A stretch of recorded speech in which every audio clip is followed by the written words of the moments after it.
Welcome to the Inside Tax Show, everybody. We're back after 6 months and a lot has happened. That is an understatement. We have our regular crew alongside us. We've got Jim, Ben and Dave with us today, and we're also joined with Toto Wolff and James Allison here too. You may have noticed that we are not by our usual location, by the sea. Oh no. We have moved. We find ourselves in landlocked Brackley instead, at the home of the most successful Formula One team of all time, Mercedes-AMG F1 Team. What you may be asking is happening. Here's your answer. The America's Cup is the ultimate team sport. To win, we have to assemble a world-class team. Every single team member, from design, build, sailing, support, is reliant on one another to get the best possible performance from the boat. We're taking on teams with over 25 years of experience. We're entering our third consecutive British Challenge, bringing with us the continuity needed for success.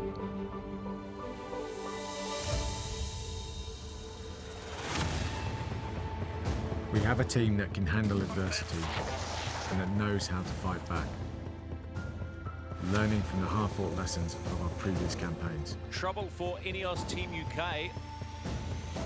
Our approach will be rigorous, fusing together the talent and creativity from Formula One and the America's Cup.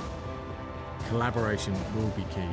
Mercedes-AMG F1 Applied Science bring a legacy of design and continuity. They're proven winners. It's in their DNA. It's in their culture. Together we will take on one of sport's most technical challenges, inspiring a future generation of problem solvers, whilst providing a pathway for inclusion and diversity in our sport. The team are ready to take on the challenge.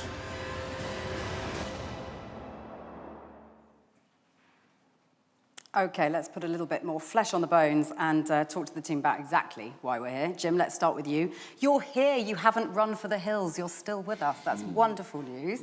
Tell us about this unique sporting partnership that we have here and why it's so important to you to fuse your INEOS sports teams together, and this one in particular.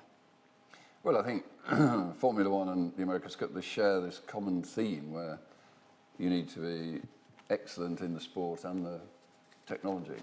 And not many sports really share that sort of hybrid thing. And obviously the Mercedes guys on my left here, they're probably the most successful Formula One team there's ever been.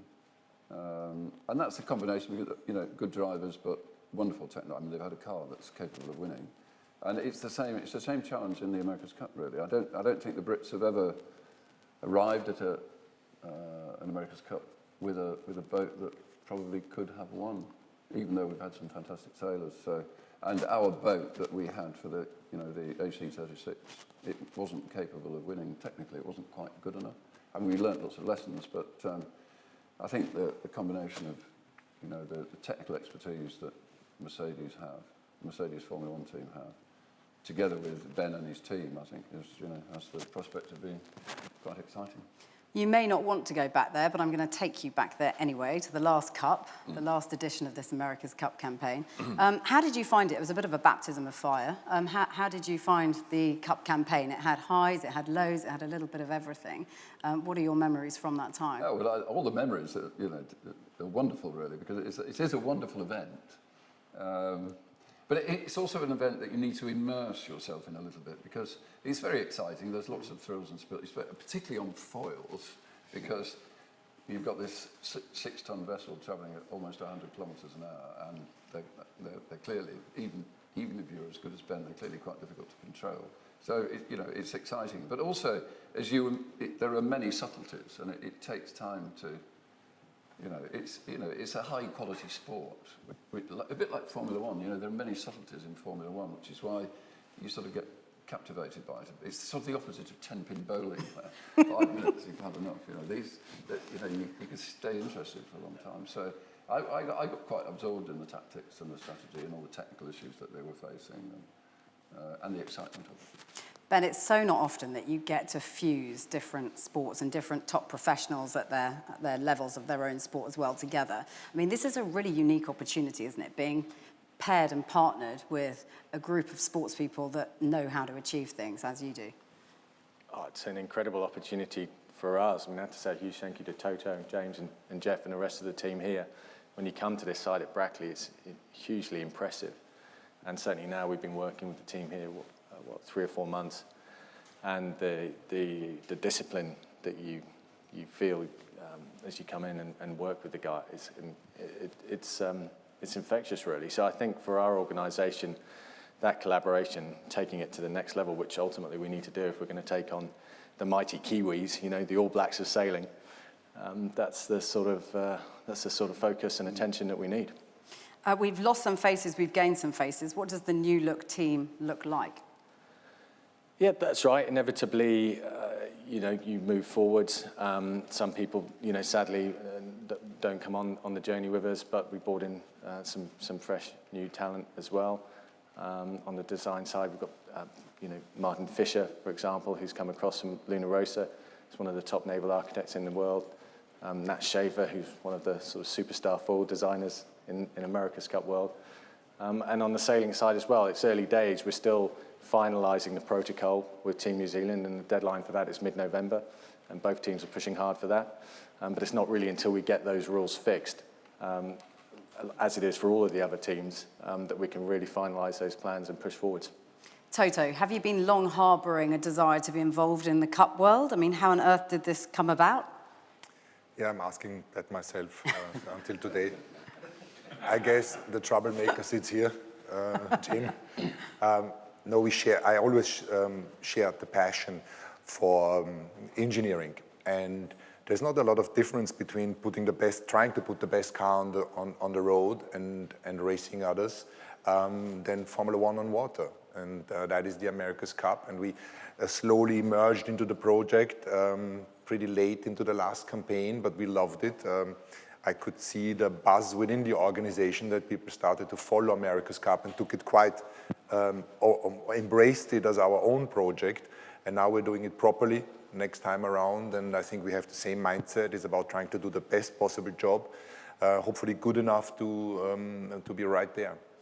Ben talked in that piece of video about winning being in your DNA. It's not always been the case. I mean, how do you build a successful team and then keep them there right at the top? I think the most important is to stay humble and be able to really have a mindset of being able to criticize yourself. When you listen to one of our debriefs Monday morning after a race that we have been lucky enough to win, it doesn't sound like this was the team that won, because we are always skeptical about our own achievement. We all suffer in a way from an imposter syndrome. The people must be really good in this team to have made us win, because I don't know really what my contribution was. And that goes all through the organization. Everybody feels that, even the most highly skilled engineers. And I think that keeps us grounded. And every year we see ourselves not as the one to beat, but in a way there's this challenger mentality. We set the expectations in the right way, and we feel zero sense of entitlement. You've been very generous. You've effectively given Ben James, sort of. You've loaned him out. How does that work? How does that dynamic pair out? Yeah, it comes from the ambition to be successful in America's Cup. James has been a technical director in a team for a long time, has obviously developed an organization with his team that was able to, keep on the top. And James then has moved into a next role, which is overseeing all of the technical organization here in Brackley. He is a sparring partner for the guys in HPP who do the engines, and a similar role will be within the America's Cup structure, with all his expertise as a technical director in Mercedes Formula One. James, how's it been going so far? Well, you like this bunch of sailors? It's been really, really interesting and exciting so far. I think it's interesting that Toto used the word humble at the first thing about what has been important here in Brackley. And when people talk about America's Cup being like Formula One on water, I think most people are immediately thinking, well, it's a bit hydrodynamic, it's a bit aerodynamic, it's technological, it's all of those things. But actually, the most striking comparison to me is that it's difficult. And the way in which it's worked okay for us in F1 is having the humility to admit that it's difficult, that your competitors will eat you up if for one moment you stop remembering that it's difficult. And this challenge is proper difficult. and really exciting that there's a team of experienced America's Cup engineers that are absolutely at the heart of what we're doing, who Ben and Dave have brought to bear on this project. And Mercedes are bringing our own engineers to it as well, all of them capable, skillful engineers who hopefully, working with people who've done this cup before and understand it, working together, we actually create something pretty special, good enough for this really difficult challenge. Yeah, are you going to aim for sort of one big happy family here? Because there's going to be a lot of voices, you know, lending their thing, aren't they? Their own voice. That too has been interesting, because as we, in the opening weeks, months of getting this group of people together, we talk about, oh, well, there's the people from the MGP side, there's the people from the INEOS side, and the longer that we have sort of been in bed with one another, trying to make all this knit together, the more we all wish to talk about the fact that this is the INEOS Britannia team, that we are at the beginning of a brilliantly exciting campaign. That the time, as ever in these campaigns, is short, and that we, the INEOS Britannia team, are the ones that are doing it. And that sense of happy family is the one that we wish to construct and nurture throughout it. You obviously contributed in the last campaign, but does this feel altogether different? Does this feel like a different setup? Does it feel like it's sort of graduated to a whole other place now?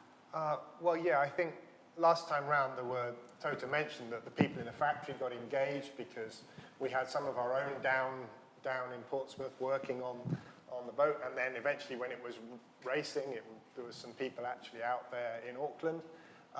But we were brought in to be sort of capable bodies to sort of put their shoulder to the wheel, but we didn't have any real part in the strategy or the thinking behind it. We were just involved trying to help.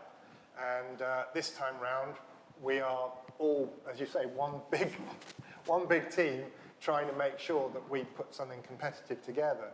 And so it does feel different because we've got a lot of skin in it. And we desperately wish to be making sure we're pulling our weight in that happy family and creating something that can be competitive when it comes to race time.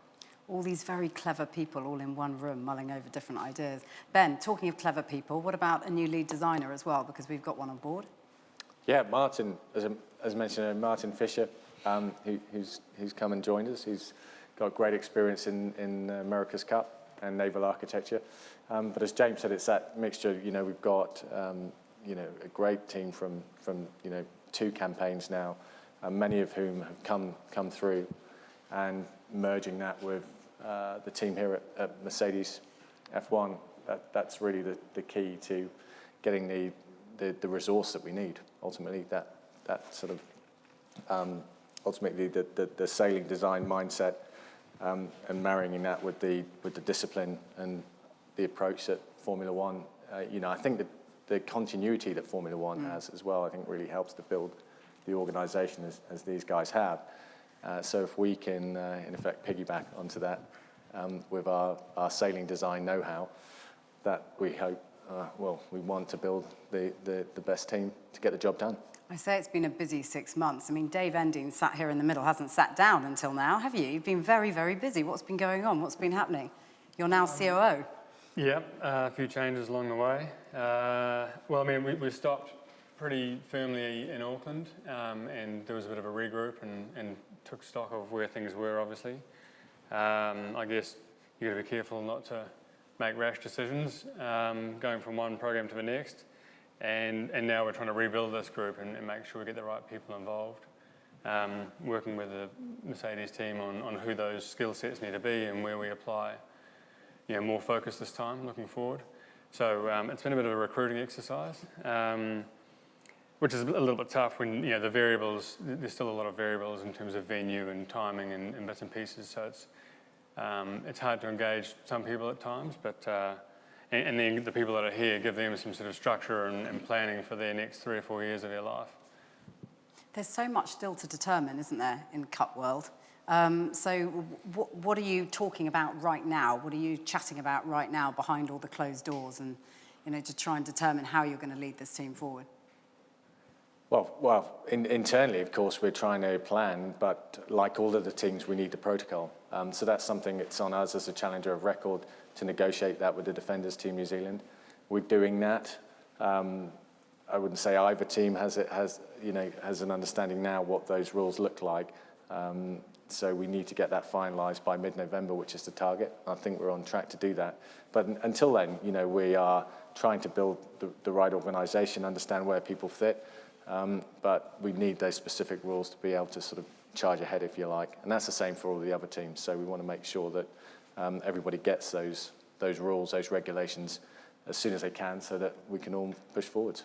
How has working with Mercedes affected sort of the cultural change with the team as well? I mean, has there been sort of, I'm not going to say it wasn't a professional unit before, but is it suddenly ramped up a whole gear because you're working with these guys who've been operating at the sharp end for so many years?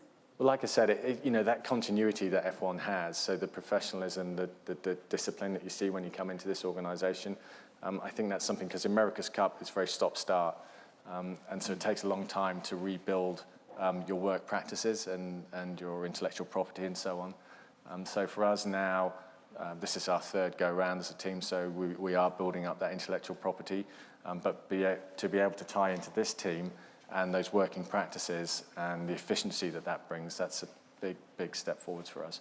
Jim, one of the things that you said at the beginning of the last campaign was we'll sort of set out on this mission. The most important thing is to give Ben a boat he can win in, which we didn't manage to do last time. So how important is it to not be on the back foot again this time as we head into the next campaign?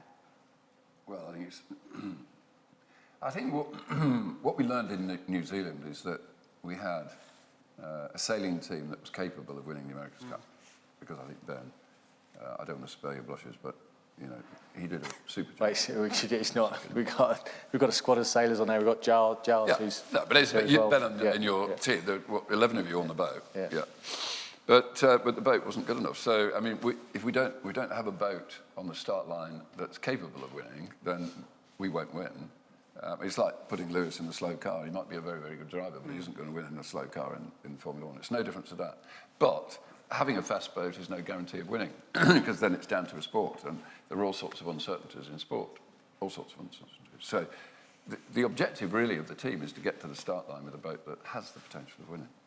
And James, looking at the Cup last time, were you watching it as an observer thinking, I know where we can affect the changes here, I know where we can make a difference? I mean, was that part of the thinking at that point that led you to ultimately all say, yes, let's do this together? I think that would overstate my level of knowledge of all the subtlety and detail of the Cup, which is growing all the time for me. But last time round, we knew, because we'd been involved to some degree, we knew of some of the difficulties that the team had endured. We could see, and indeed were involved in trying to reduce some of those difficulties and try to help the boat to become more competitive. But we knew that fixing some of them would have involved a time machine. We would have had to go back a bit earlier, make a few decisions differently at the start of the campaign, and then it could have run in a different direction. And so we find ourselves now at the beginning of a fresh one, with the combined learning of the INEOS team and the part that we played in the previous one and what we saw, coupled with all the people who've joined us from other campaigns for this one. And we're trying to combine it to make sure that all our knowledge is pooled at the beginning, so that we don't wish we had a time machine 2 years from now. But that we feel like we stepped through this complicated design space in a good way to bring that boat that Jim talks about, the boat good enough to give Ben and the other sailors a chance to win. And there are a lot of common sort of skill sets, technical aspects to a Formula One car and America's Cup boat. Because you've got wings, the boat's got foils. I mean, you know, one's in water, one's in air, but basically it's, you know, it's hydrodynamics, it's aerodynamics. You've got the whole aerodynamic aspect of the stuff that's out of the water. You've got all the systems things. I mean, they're all things which you get in the Formula One car. Yeah, there's You know, many, you've got there's skill many sets. F1 skill sets that would lift directly into America's Cup and vice versa. People who could come from America's Cup and hold down a job in F1, no problem. Yep. And then there's areas which are specific to boats, that are things that we need to learn about. So which of the bits do you find the most challenging? Which are the bits that you think, right, we've really got to dive in on that, know more about it? It's the fine detail of things like the hydrodynamics on the foils. That is Formula One cars are very, very detailed in terms of how many things there are on them. Lots and lots of vortex shedding structures that all interact nicely with one another. And by comparison, you could look at the hydrofoil of an America's Cup boat and say, well, that looks simple. It's just a slender wing in the water, very, very little separation on it.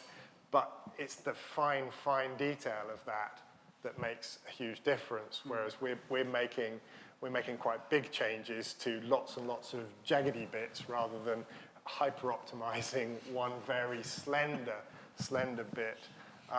But there's honestly, there's loads and loads of challenge in it, up and down the boat. I love that James just referred to it as jaggedy bits. I'm inspired by that. Brilliant. It means I can understand it. Try. So everyone here obviously sharing a common goal, which is to win the next America's Cup campaign and bring it back to Britain where it all started. None are more keen to win it than the Royal Yacht Squadron.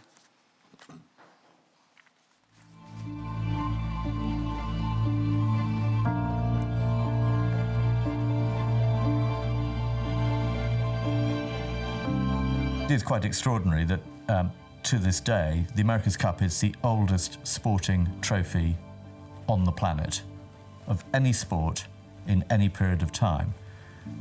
It's just such an enduring competition which has moved so well with the times, yet is still full of twists and turns, intrigue, skullduggery, you name it, the America's Cup's got it. The role of the Challenge of Record is very important. It's a huge responsibility because it's the Challenge of Record who helps to shape the next Cup. So we're working at the moment very closely with Sir Ben and the team, with our friends at Royal New Zealand Yacht Squadron, to ensure that the next Cup will be as open as it possibly can, with as many participants as we can muster, because that's what makes good competition. We were absolutely delighted when the Royal New Zealand Yacht Squadron proposed to us for this next Cup for AC37. We would be running a youth cup event and a women's cup event as well, and we embraced that wholeheartedly. It's incredibly important that we see a pathway and we create a pathway for young sailors coming up. We also need to address the balance of women in sailing, and it's something that we really want to see happen, and we're just delighted to be part of that historic beginnings of a Women's America's Cup. This is a building just full of the most extraordinary paintings, books, artefacts from all walks of yachting. But there's one significant artefact that's still missing: the America's Cup.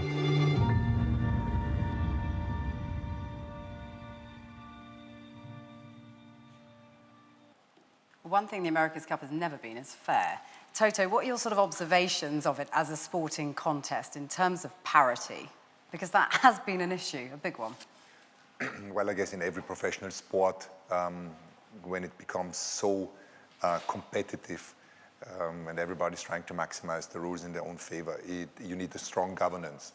And we have struggled at times in Formula One, to say the least.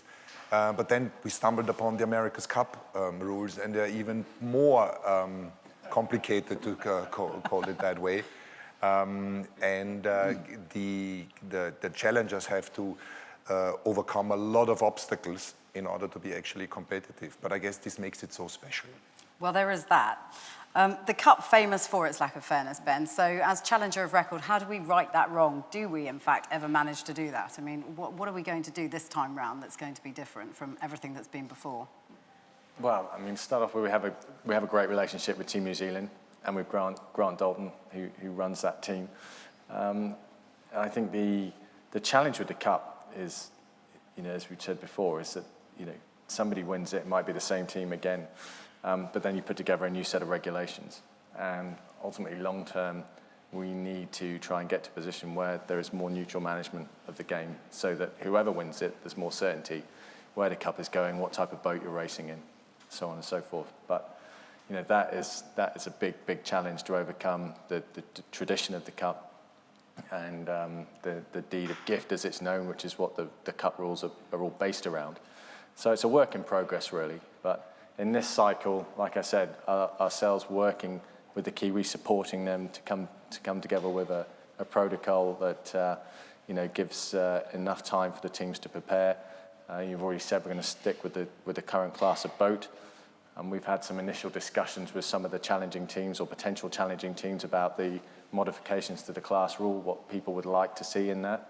So I think, the mid-November deadline is really important for both ourselves and Team New Zealand to make that deadline so that the other teams know what the protocol is, what the set of rules are, and like I said, everyone can move forward and get cracking. How fair do we really want it to be, Jim?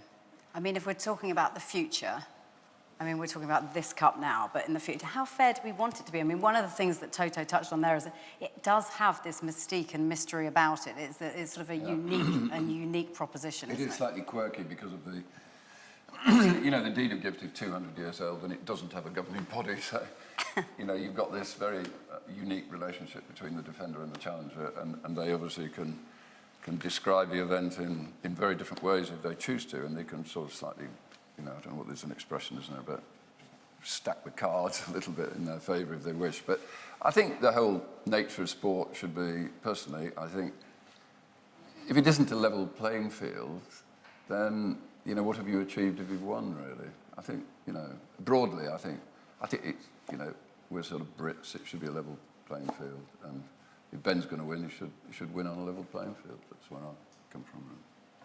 Bertie Bickett alluded to it in that VT as well. The women's and the youth team, Ben, just to sort of expand on that a little bit, because that's a new thing too. Well, the youth team is completely new. Yeah, we've had youth from actually. We won the last Youth America's Cup in AC35. So our young team. Let's bring that back. They did very well. So we need to do that. We need to learn a lesson from them in terms of winning the actual America's Cup. But no, joking aside, Youth America's Cup, Women's America's Cup is absolutely the right thing for the sport to grow and develop. And we're seeing that in other areas of the sport as well. And very much support that. So looking forward to it. Okay, thanks everybody for joining us today. Thanks for just expanding on the whole reasons for this partnership working so well. We start another Cup challenge, but not just as a team on the water, but also uniting with a team very successful off it as well. We hope to see you next time. Thank you.